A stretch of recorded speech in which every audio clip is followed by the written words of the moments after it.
How's it going, everybody? RazingHel here, and welcome back to another episode of Don't Starve Together MODlight, in which I highlight some of the more interesting mods that I've been using in the past week or so. Let's get started with a mod called SETPIECE config by the one and only Joe Schmo Cool Stuff. I've been using this one recently as I've been more interested in exploring and exploiting, as I like to put it, the various set pieces found around Don't Starve and Don't Starve Together.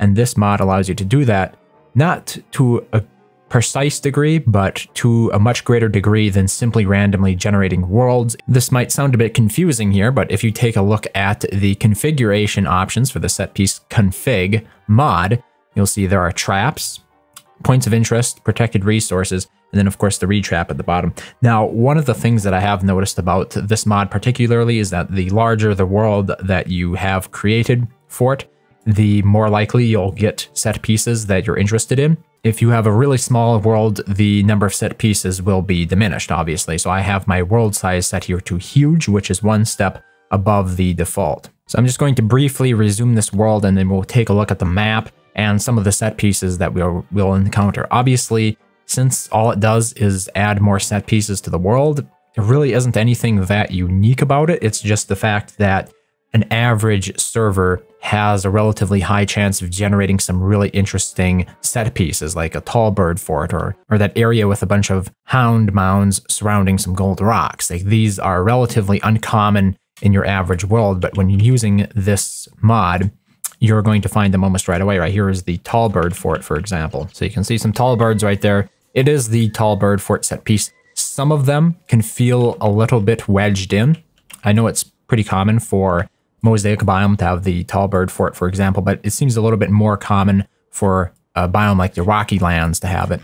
Same thing here with the hound mounds. You're going to see some rather weird stuff. Some of these set pieces don't generate where you'd expect them to generate. It's more common for them to be in Rocky Land or desert biomes, and as you can see right here, it's kind of wedged somewhat artificially into the Mosaic biome. It doesn't look quite organic as it usually does. So those are like the smaller issues with this mod, but like I said before, by and large, it's pretty much negligible. And the benefits, here's the Spider Queen. I think it's the Gathering of Queens right there. Strangely enough, I don't think we did get a read trap. And in my experience, that has been one of the most rare set pieces to spawn on a map. And apparently, even with this mod, there's a possibility that it's not going to spawn. But right here you can see a set piece with protected grass. Yeah, but this is the beefalo pen. You can see the booby-trapped chest right there. Here are some pig guardians guarding the berry bushes. And then you're also going to find more of these random skeleton boons scattered about the world map. So there was a gunpowder one, grass suit, the one with the rope, that's the trapper boon, farmer boon. I'm not exactly sure what boon that is, but there's some ropes. You can see there are a lot of them scattered about. There's a mining boon.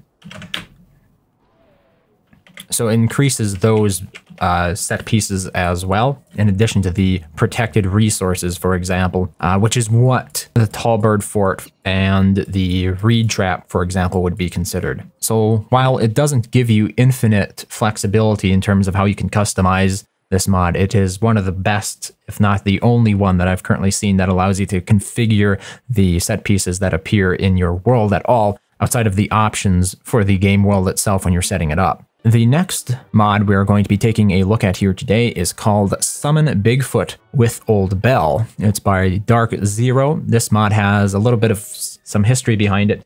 It was originally created on the forums, and it was eventually ported over here. Unfortunately, I forget the person who originally posted this mod. They didn't upload it to the workshop themselves though, but they allowed Dark Zero to do so. But this mod is one of the few, I think it's the only one, that actually allows you to bring the Reign of Giants Old Bell into the world again. So there are a couple of options here in terms of how you can get the recipe, because, you know, by default, what would happen in Reign of Giants is you would hammer down the statue, the Glommer statue, and then you would get the blueprint from that. Since there are going to be multiple players in Don't Starve Together, you're going to have to go with something a little bit different if you want other players to have a chance to get that blueprint as well. So we have two options here for the recipe, statue and ruins. In the ruins, it works similar to anything that you would craft at the ancient pseudoscience station. And for the statue, every time Glommer respawns during a full moon, the statue will be rebuilt and can be mined again for another blueprint. So I'm just going to use the statue default. We're going to take a look at the easier of the two methods, of the two options here for the recipe, with summon Bigfoot, and then I'll also give you a brief demonstration of actually summoning Bigfoot. So here we go. Currently full moon. You can see the Glommer statue light up. There's Glommer's flower. I'm going to go ahead and mine that statue down. So there you go. You don't actually get a blueprint, but now we can craft the old bell in the magic tab. And once again, like it did in Reign of Giants, it requires 1 Glommer's wings and 1 Glommer's flower. So we're going to have to kill Glommer here. Then we can go ahead and craft the old bell. And now that we have the old bell, we can go ahead and play it. I'm going to wait until it's daytime though, so you have a better view of what's going on here. I'm going to put Krampus to sleep here, and then we're going to just go ahead and use that old bell. Krampus spawned because I killed Glommer, for those who aren't aware. And stompity stomp stomp. That's the end of Krampus. Bigfoot works much as it did in Reign of Giants. And so far I haven't noticed any bugs or any issues like that, but I haven't been playing with other players on the server. So if you aren't the player who summoned in Bigfoot, you might see something a little bit weird, but I can't say for sure. And there, that proves that you can still get stomped to death by Bigfoot. The only reason I didn't before is because I was in God mode, but I figured just to avoid confusion here, the old bell works as well as it did in Reign of Giants. And it was something that I had been looking for as of late, and I was happy to find a mod that actually implemented the same functionality of the old bell that it had in Reign of Giants. Because there is another mod by TykeVesh that adds an old bell, but instead of, you being able to get the blueprint from the Glommer statue at a full moon, you get it from the Pig King or something, and then it gives you gifts instead of summoning in an actual Bigfoot. So this is like the only one that did what I wanted it to do. Okay, the last mod we're going to be taking a look at here for today is called Eat Your Veggies. Once again, it is by Joshmo Cool Stuff, and it simply says diet restriction minigames. I've been actually playing this one on stream for probably a week at this point. It's a pretty interesting challenge. There are a lot of options here to configure the mod to work for you. So if the default is a little bit too hard for you, you could, for example, change the default menu type. This could make it harder, it could make it easier. I kept pretty much everything here on the default, and that's how I was playing it, and I managed to get through autumn, winter, and then spring in the world that I was using. So I'm just going to enable it, and we're going to launch the server again, and I'm going to show you what Eat Your Veggies kind of does, and why it's a really interesting challenge for anybody who's kind of tired of the meta, the early game meta, so the first 20 days or so. The reason I really like Eat Your Veggies is because, to me, those days, you have some long-term goals, but nothing short-term, right? You can kind of fool around and do whatever, and there's really no risk of you dying or anything like that. This mod makes it so that if you don't build a crockpot within the first couple of days, you're going to starve to death. And I find that really interesting because it gives you those short-term goals, like one right after the other. So as you can see here, from the moment we spawn in at the top of the screen, there is a new, at the top of your screen, there is a new box here that says Picky Eater. I'm not sure why the mod itself wasn't called Picky Eater, because I personally think it's a better name. And this up here is a list of the recipes that you can currently eat. So I'm just going to give myself a few of these recipes so I can eat them, and then I'm also going to give myself some resources that aren't listed on here, and you'll see what happens when you try to eat those. So let's say you're going along in the world and you're suddenly hungry. Oh my goodness, you're starving to death, aren't you? So yeah, you're going to be taking damage because you're starving to death. I can eat a bunch of berries, right? Nope. Putting that in my mouth would be disgusting, Wilson says. You can't eat berries, you can't eat carrots, you can't even eat monster meat. What you can eat, however, are going to be the items listed up there on that screen at the top of your monitor, at the top of the game. So we're going to go ahead here, eat a butter muffin, and now you'll notice in the Picky Eater, the butter muffin has been redded out. It's turned red, the background for it. Which means that even though we have additional butter muffins in our inventory, we're not going to be able to eat them because we already ate that one butter muffin once. So we're going to have to choose another recipe to eat that is on that list. So we can eat some honey nuggets here. And now you'll notice the honey nuggets has been grayed out. It's been used. We can't eat it again. Wilson would refuse to eat it. So we'll have to find something else. Like, let's say we go ahead and we cook up some meatballs, for example. Once this recipe is done, we'll be able to eat meatballs. We could make fistful of jam as well.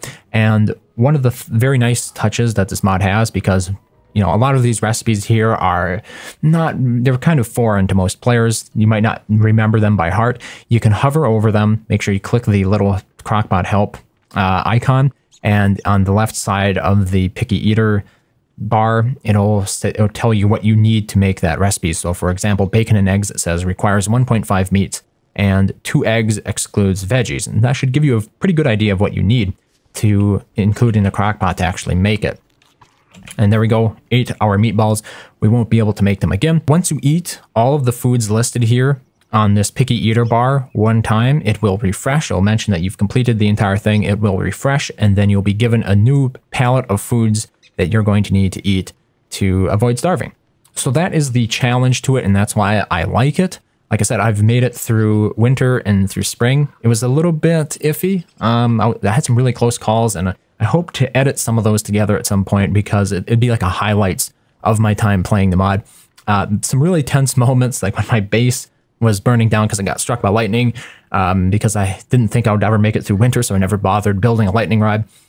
But yeah, some really interesting challenges here. You're going to need to actually build improved farms to use this mod, because you're going to need a lot of fruits. Like fruit medley has been a particularly challenging one to me, because you need to get like some watermelon or some pomegranates and plant them in the garden and then continually recycle them through a bird cage until you get enough seeds, unless you just want to play dice with it. And obviously I don't want to do that, because it's really random. Like, one of the worst parts of this mod is the fact that improved farms are so utterly random in what they can produce for you, and half the time they don't give you what you actually need. So having a stockpile of seeds on hand with an ice box for this mod, I think, is going to be absolutely critical for anybody hoping to make it through winter, especially. We'll want to have a stockpile of foods as well. Winter is going to be the hardest season. Once you make it through winter, things do get easier, but that doesn't mean that there is no challenge left as you develop and build up your base. I imagine this mod's going to get a little bit stale, because it becomes more of a hindrance than anything else. But for those first, I would say 20 to 40 days, it's a really interesting challenge just using it on its default settings. So that's Picky Eater. Like I said, one of my top favorites so far in the last few months that I think I've had the pleasure of using for Don't Starve Together. It's really changed the entire mentality that I approached the autumn season with, those first 20 days going into winter.